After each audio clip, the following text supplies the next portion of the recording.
새로울 신, 매울 신, 무엇보다 믿을 신, 뉴스 신세계 헬마우스 임경민 작가 오셨습니다. 어서 오세요. 안녕하세요. 매주 금요일에는 이분과 함께합니다. 김진호 변호사. 네, 안녕하세요. 김준우입니다. 네, 안녕하세요.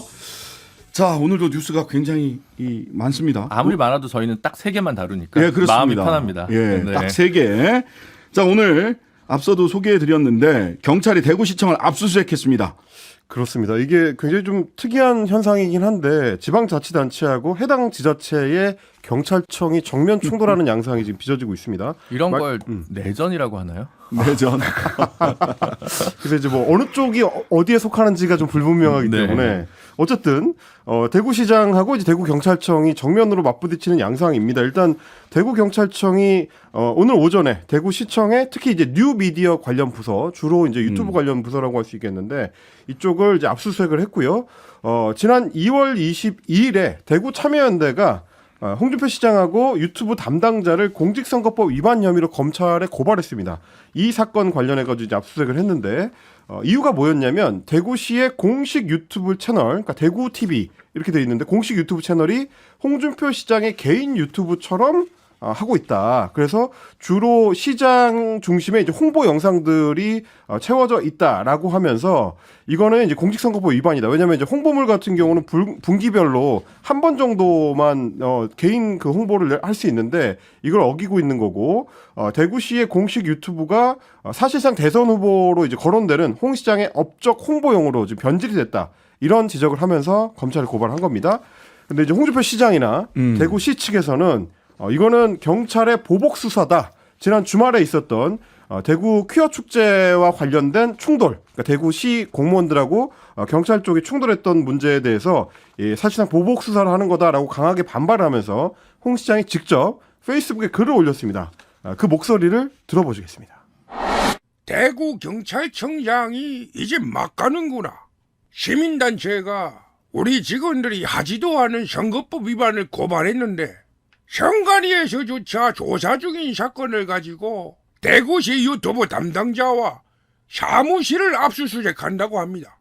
좌파단체의 응원 아래 적법한 대구시 공무원의 직무집행을 강압적으로 억압하더니 공무원들을 상대로 보복수사까지 한다. 허허 참, 윤석열 대통령께서 보복수사를 하면 거기 검사냐? 깡패지? 이렇게 보복수사를 절타한 일도 있어요. 그래, 어떻게 되는지 끝까지 가봅시다. 오늘부로 대구경찰청 직원들의 대구시청 출입을 일체 금지합니다. 야당이라면은 야당 탄압 주장이라도 하겠는데 법치 행정을 표방하는 윤석열 정부에서 이런 엉터리 법 집행과 보복 추사 횡포 참으로 유감입니다. 허허 참. 네, 유튜브로 보신 분들은 누구 목소리인지 잘 아시겠지만 라디오로 들으신 분들은 홍준표 시장이 직접 인터뷰를 한 거냐? 아닙니다. 이상민 크리에이터가 대역으로 녹음을 해주셨어요. 이상민 씨가 오늘 개인 사정 때문에 씬스틸러 코너에 출연을 못 하시게 됐는데 이렇게 성대모사로나마 청취자분들에게 인사드렸습니다. 다음 주에는 직접 다시 뵐 수 있기를 기대해 보고요. 이거 전화 인터뷰 기준 출연료라도 나가야 되는 거 아닙니까? 아, 예. 네. 보니까 메인 PD가 고개를 끄덕끄덕 하시네요. 아, 네. 예. 다행이네요. 네. 우리 뭐 청취자분께서도 이 댓글 남겨주셨는데 이게 본인이 무슨 대역이냐라는 얘기를 하실 정도로 많은 네, 분들이 네. 공감을 가짜 뉴스 주셨습니다. 논란이 날 수 있겠네요. 엄연한 예. 대역이라는 거. 네, 대역입니다. 이거는 SNS에 이렇게 똑같은 글을 저희들이 뭐 그냥 꾸며서 한 얘기는 아니고요. 네. SNS에 홍준표 시장이 그대로 글을 올렸고 그 글을 이상민 크리에이터가 성대모사로 라디오니까 예, 이렇게 저희들이 이렇게 전달을 해드렸다라는 말씀 드리고요. 근데 뭐 물론 홍준표 시장이 전부터 굉장히 그 센 단어를 많이 사용을 하긴 했지만 네. 네. 정말 화가 나셨나 봅니다. 오늘 센 단어 막 튀어나옵니다. 정치, 깡패, 뭐 출입 금지 뭐 이래요. 이런 단어들이 나오고 있고 특히 이제 윤석열 대통령의 발언을 직접 인용한 것도 좀 주목이 되는 대목입니다. 네. 경찰에 대해서 질타를 하는데 이제 윤석열 대통령을 인용한 셈이기 때문에 이것도 좀 의미심장하다라고 할 수 있겠고요. 그만큼 이번 사안이 정치적으로 민감하고 또 동시에 어떻게 보면 이 홍준표 시장 입장에서는 민감하게 키우고자 하는 의도가 깔려 있는 거 아니냐. 이 행간에서 이제 그런 걸 읽는 분들도 있습니다. 네네. 올해 초부터 문제 제기를 해왔던 참여연대 그리고 관련 내용을 상세하게 취재해왔던 대구 MBC의 보도 이런 것들을 좀 살펴봤는데 그래요. 그러니까 말하자면 네. 선거법 위반 혐의로 압수수색이 이루어졌는데 뭐에 대한 어떤 사실관계가 있길래 경찰은 그렇습니다. 선거법 위반 혐의로 검찰에 영장 청구를 하고 또 법원에서 발부를 했는지 좀 살펴봐야 될 것 같아요. 그리고 근데 그 전에 이제 경찰 측 설명이 이게 지금 퀴어 축제 이전에 압수수색 영장을 신청했고 발부를 받은 거기 때문에 그렇죠. 이거에 대한 보복성이라고 하는 것은 아니다라는 게 현재 경찰 쪽 입장인 것 일단 같습니다. 날짜로는 선후 관계가 네. 다르다. 네. 홍 시장 주장과는 다르다라는 얘기를 했고요. 그럼 내용으로 들어가서 보죠. 그렇습니다. 올해 초부터 이제 문제가 됐던 게 뭐냐면 이 고발이 이루어진 게 2월 말인데 2월 말 기준으로 대구시의 공식 유튜브 채널을 살펴봤더니 홍 시장과 관련된 쇼츠 영상이 45개가 올라와 있었다. 근데 홍 시장이 취임한 그 2022년 7월 이후로 제작된 쇼츠의 전체량이 52개였기 때문에 87% 거의 대부분이 홍 시장 개인 쇼츠 영상으로 채워져 있었다라는 게 일단 첫 번째고요. 그리고 이제 이 다른 영상들의 내용도 살펴보면 주로 홍 시장 개인 이미지나 업적을 홍보하는 쪽에 초점이 맞춰져 있었다. 대표적으로 파워풀 홍 시장이라는 별도의 코너가 유튜브 채널 안에 이제 개설이 돼 있었고 관련 영상들이 거기 이제 모여 있었고요. 그리고 영상의 이제 구체적인 내용을 보면 이를테면 이제 대구시청의 현판 제막식 행사를 하는 영상인데 뭐 거기서 이제 현판에 담겨 있는 대구 굴기라는 뭐 뜻을 해설한다든지 이런 내용은 별로 없고 뭐 시장의 쿨한 퇴장에 빵 터진 직원들이라든지 그저 쿨가이 같은 이 홍 시장의 개인 이미지를 부각시키는 자막들 위주로 이제 달려 있었다라는 게 참여연대 대구 지부의 이제 설명이고 뭐 이를테면 또 이제 홍 시장이 미국의 IT 전시회 CES에 이제 출장을 간 영상도 영상 내용에 집중하기보다는 주로 뭐 엄하지만 속마음이 따뜻하다는 인터넷 용어 츤데레 홍 시장 이런 식으로 이제 홍 시장을 부각시키는 자막들이 주로 달려 있었다. 그래서 대구시 같은 경우도 이미 2022년 8월에 대구 선관위에 질의를 해가지고 시장 출연 영상을 대구시 공식 유튜브에 올릴 때는 분기별로 1회만 해야 된다라는 답변을 받았는데도 불구하고 이걸 어겼다. 뭐 이런 지적까지 대구 참여연대에서 지적을 한 겁니다. 이런 지적에 대해서 이제 대구시 측에서는 선관위의 사전 질의를 통해 일일이 선거법 위반 여부를 확인하고 대구 TV를 운영해 왔다. 그리고 그 내용은 다 공문으로 받아놓은 상태다라면서 선거법 위반 의혹을 강하게 부인한 상태긴 한데 문제는 이제 고발이 이루어진 2월 22일 이후로 홍 시장 개인 영상들이 대부분 삭제가 됐다는 겁니다. 파워풀 홍 시장은 아예 이제 코너가 없어졌고요. 홍 시장 관련 출연 영상들 60여 개가 삭제된 상태라서 대구 참여연대 입장에서는 대구시도 문제가 있다고 인식한 거 아니겠느냐 이런 얘기도 하고 있습니다. 참고로 대구 참여연대는 이제 참여연대 대구 지부가 아니고 지부가 독립돼 아니고, 예, 있습니다. 대구 참여연대. 회원 명부와 후원 회원 방식이 모두 독립적으로 이루어져 있는 걸로 알고 있습니다. 네. 자, 이 선거법 위반 혐의 김 변호사님 네. 어떻게 판단하세요? 그래서 이게 이제 늘 좀 쟁점적인 사항입니다. 현직 그 단체장들이나 현직 의원들의 다양한 영상들. 근데 의원실이랑 조금 다른 부분이 있긴 있는 것 같아요. 왜냐하면 이게 시정을 홍보해야 되는 부분인데 그렇죠. 시장이 좀 너무 나서게 되면 이렇게 경계에 있어서 사실 충분히 살펴볼 가치가 있는 건 분명해 보이고. 근데 네. 이제 압수수색 영장이 이제 왜 나왔냐. 물론 너무 이제 쉽게 발부되는 경향이 좀 있긴 합니다만. 그게 일단 첫 번째 문제긴 해요. 네, 문제긴 하죠. 근데 이제 영상 자체가 이제 대구 참여연대에서 물론 제출하긴 했지만 그 영상을 좀 확보할 의도도 있었을 것이고. 네. 그다음 이제 분명히 대구시 측에서도 지금 입장을 가지고 있는 뭐 선관위에서 각종 공문을 받았다라고 이제 설명을 했으면 그 선관위 그 공문을 다 받아보면 이게 일단 실제인지 아닌지 체크할 필요는 있잖아요. 그래서 선거법 위반 여부를 지금 단정하기는 어렵지만 일단 사실관계를 명쾌히 하려면 어느 정도의 수사 협조 내지는 압수수색 영장을 통해서 증거를 수집할 필요는 충분히 있어 보입니다. 예, 앞서서 헬마가 윤석열 대통령을 언급한 것 홍준표 시장의 SNS에서 정치적 의도가 있는 것 아니냐라는 말씀을 하셨어요.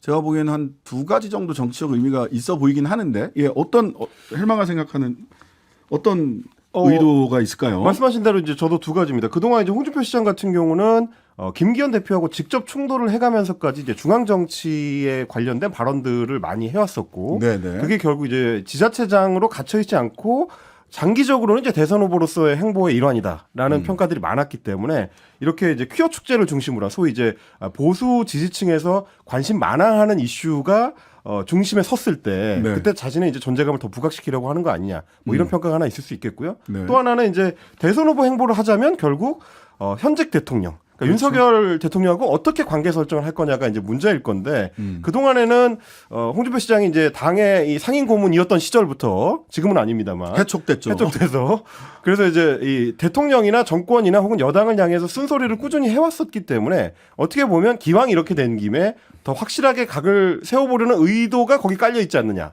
뭐 이런 뭐 해석들도 가능할 것 같아서 사실 말씀드렸습니다. 최근에 여권에서 가장 민감해하는 이슈인 후쿠시마 오염수 관련해서도 홍 시장이 맞아요. 굉장히 단호한 글을 SNS에 남겼습니다. 오염수 방류 반대한다. 딱 이렇게 얘기해버렸어요. 심지어 그렇죠. 오염수 폐기라고도 얘기를 했었죠. 네. 네. 사실 이슬람 사원에 대해서 허용해야 된다라고 하는 발언을 홍준표 시장이 하고 나서 대구 경북 지역의 보수 기독교 쪽에서 굉장히 큰 비판을 받았다라고 해요. 압박도 받았고. 그래서 대구 퀴어 퍼레이드가 사실 계속해서 15년째인가요? 쭉 있었던 건데 급발진을 좀 하셨다. 네. 소위 대구 경북 지역의 보수 기독교를 의식한 의식적인 퀴어 퍼레이드 딴지 걸기가 아니었느냐.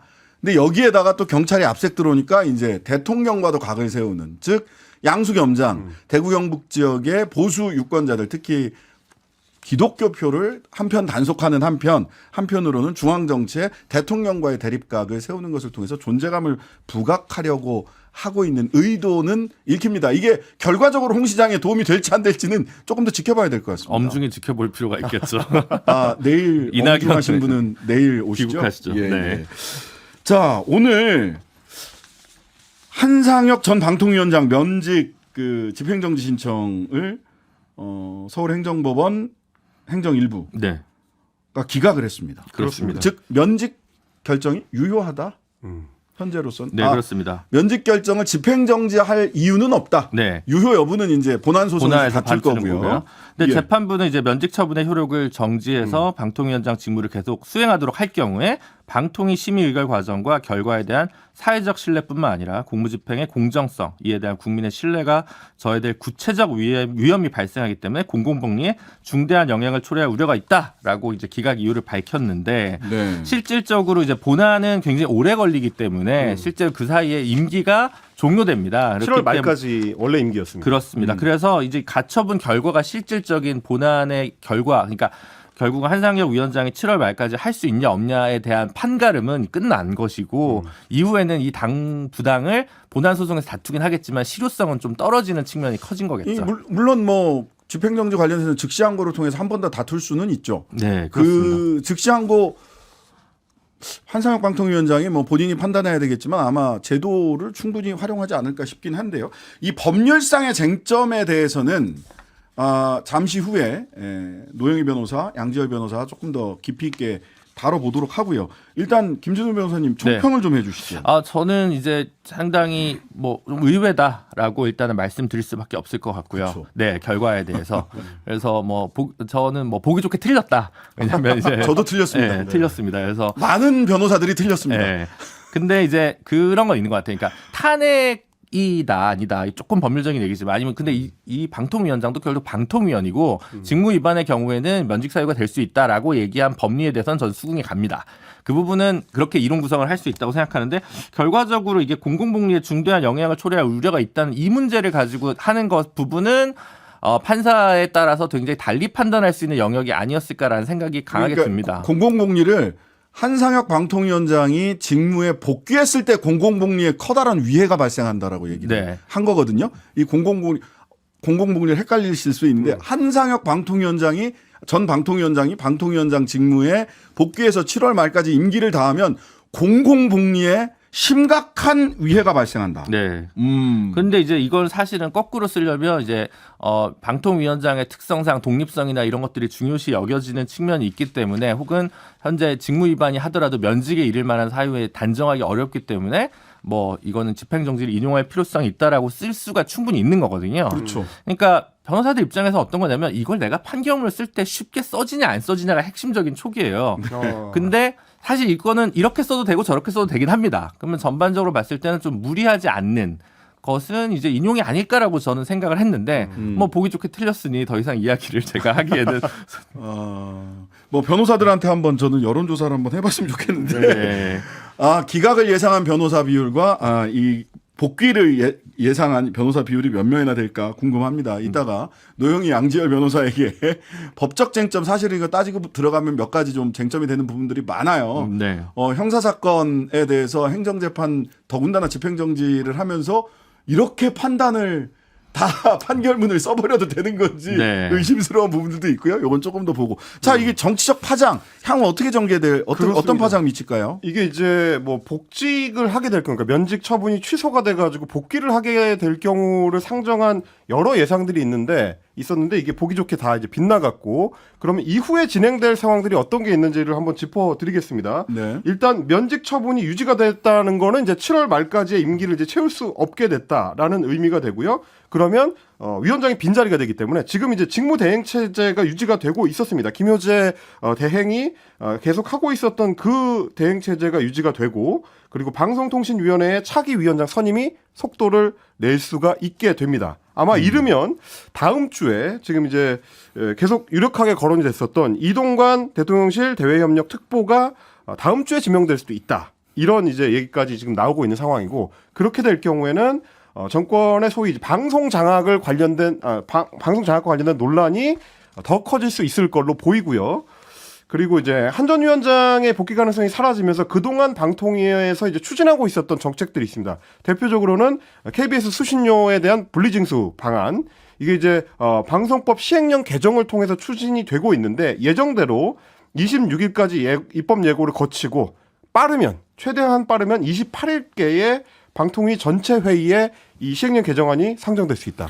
그러면 지금 이제 2대1 구도기 때문에 통과가 될 가능성이 높아 보입니다. 근데 지금 그 한상혁 위원장에 대한 그 결정문이 좀 나오기 전에 일부 보도에 의하면 방통위에서 28일 날 이걸 다루지는 않는다라는 보도도 좀 있기는 했습니다. 그래서 요거는 조금 더 지켜볼 필요가 있을 것 같고요. 네. 그다음에 많은 분들이 이미 방송에서 저희가 지적을 했다시피 자녀 임기를 위한 청문회를 한 번 개최하고 새 임기를 위한 청문회를 또 개최하는 번거로움. 이 번거로움을 과연 대통령실에서 감수할 것인가, 여당에서 감수할 것인가라는 부분이 좀 그렇습니다. 왜 지금 6월 다 가고 있고 한 달 남은 그렇죠. 건데 예. 청문회 일정 잡으면 6월 둘째 주고 그리고 7월 둘째 주고 그러면 임명이 돼가지고 일주일, 2주일 임기를 마친 다음 임기 종료하고 다시 청문회를 한 다음 임명이 될 수 있으니까 다소간의 국력 낭비 아니냐라는 부분도 있기 때문에 바로 임명을 강행할 것인가도 조금 그렇죠. 지켜볼 문제가 아닌가 싶습니다. 근데 이제 지금 나오는 이제 또 다른 그 예상 시나리오 중에 하나는 뭐냐면 지명은 좀 일찍 하고 청문회 일정을 뒤로 잡으면 돼요. 그렇게 네. 할 수도 있고요. 그러니까 청문회를 아예 일찍 해서 매를 다 맞고 네. 시간을 충분히 숙성을 한 뒤에 대통령 임명 강행을 8월로 넘겨버리면 지금도 굉장히 좀 비슷한 효과가 나오고 있다는 얘기는 있습니다. 네. 그러니까 계속 이제 운을 띄워놓고 실제로 지명을 하지 않으면서 이슈에 대한 김빼기를 하고 있다는 얘기도 있는데 그걸 한 번 더 할 수 있다라는 얘기까지.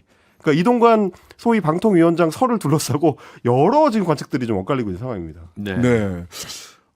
내주에 지금 뭐 대통령실은 뭐 기자들이 취재를 했나 본데 다음 주에 이동관 방통위원장 지명을 하고 차관을 대폭 교체해서 일신하겠다.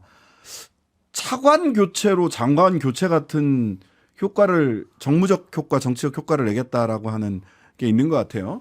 근데 이제 업무 복귀 가능성은 절차상으로는 즉시 항고가 하나 더 남아 있긴 하죠. 네, 예. 그렇습니다. 근데 뭐 그건 사실 인용될 가능성은 그렇게 될 경우는 많은 경우는 아니어서 네, 그렇고 아무래도 이걸 계속 한다는 거는 많은 분들이 이제 그런 얘기를 하시더라고요. 여당 쪽 보수 패널 분들을 대기실에서 만나 뵈면 네. 대통령실의 의지가 굉장히 확고하다라는 의견을 계속해서 본인들도 곤혹스러운 측면이 있다라는 얘기를 많이 하고 있는데 네네. 과연 그대로 갈지 베트남 순방 돌아와서 이제 그러면 결재를 하시지 않겠습니까? 네. 한번 지켜볼 문제긴 한 것 그리고 이제 같습니다. 방통위 관련해서 두 가지 현안이 또 걸려 있는 게 있는데요. 그렇죠. 사실 이제 한상혁 방통위원장하고 어떻게 보면 좀 연결된 사안입니다. TV조선 재승인 심사에 이사의 이제 점수 변경 의혹 때문에 지금 기소가 돼 있는 게 윤석년 KBS 이사가 있습니다. 예. 이 해임제청이 지금 이미 돼 있는 상태인데 이렇게 되면 한상혁 방통위원장하고 이제 연결된 이슈이기 때문에 해임을 이제 추진할 수가 있다. 그러면 이제 KBS의 이사 구조 변동에 대한 어떤 속도도 슬슬 나올 수 있을 것 같다라는 예상이 하나 나오고 있고요. 네. 또 하나는 이제 지난번에 저희가 한번 소개를 해드렸는데 방통위의 이제 새 사무처장 감사원 출신. 네. 감사원 출신의 조성은 사무처장이 앞으로 더 이제 내부 개혁 작업에 탄력을 붙일 수 있다라는 얘기가 그리고 나오고 조성은 사무처장이 방송통신심의위원회 정현주 의장 감사가 심하게 들어갈 거다. 네, 뉴스 신세계 잠시 광고 듣고 이어갑니다. 신장식의 뉴스 아이킥 임경빈, 김진우 두 분과 함께 뉴스 신세계 이어가 보겠습니다. 자, 국민의힘이 상임위별로 횟집에서 회식을 하겠다. 수산물 소비 촉진을 위해서 이런 일정이 나왔네요. 그렇습니다. 후쿠시마 원전 오염수 방류가 워낙 이제 임박한 상황이다 보니까 최근 들어서 이제 수산물 소비가 감소하고 이 영향을 받는 소상공인들이 많다라는 얘기가 나오다 보니까 네. 이 소상공인들을 이제 지원하는 차원에서 적극적으로 이제 소비를 하자라는 의미입니다. 그래서 윤재욱 원내대표하고 이양수 원내 수석부대표를 비롯해서 원내 지도부는 오늘 저녁 때 서울 송파구 가락시장을 찾아서 이제 만찬을 하겠다라고 밝혀놓은 상태고. 그리고 이제 오늘 오전에 있었던 비공개 원내대책 회의 때도 윤재욱 원내대표가 각 상임위별로 의원들이 이렇게 묶음으로 다음 주에는 횟집에서 좀 자주 모임을 가져라 이렇게 좀 권고를 했다고 합니다.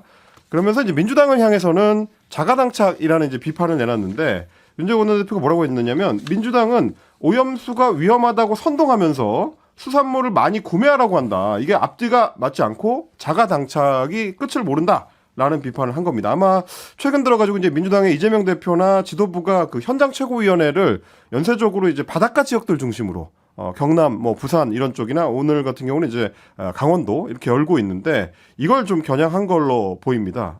이 민주당 지도부가 가면서 이제 바닷가 지역들 중심으로 여론전을 하고 있고요. 이 대표는 어제 강원도 강릉에서 최고위원회 열고 나서 이 주문진 풍문시장을 찾아가지고 네. 오징어회를 먹는 모습을 이제 보였습니다. 아마 네. 이제 여기도 마찬가지로 우리 수산물 소비를 촉진하기 위한 건데 그런 부분에 대해서 이제 서로 여야가 여론전으로 맞붙는 그런 양상이라고 할 수 있겠습니다. 저는 약간 정책적인 얘기를 하자면 그 내년 예산과 관련해서 온누리 상품권이나 지역 확대 국비 지원을 다 깎겠다고 기재부가 했었는데 네, 싹 하나도 뭐 네. 편성 안 하겠다 그랬잖아요. 근데 이제 수산물 상품권이나 온누리 상품권 지역 이 시장에서 이건 좀 필요한 거 아닙니까?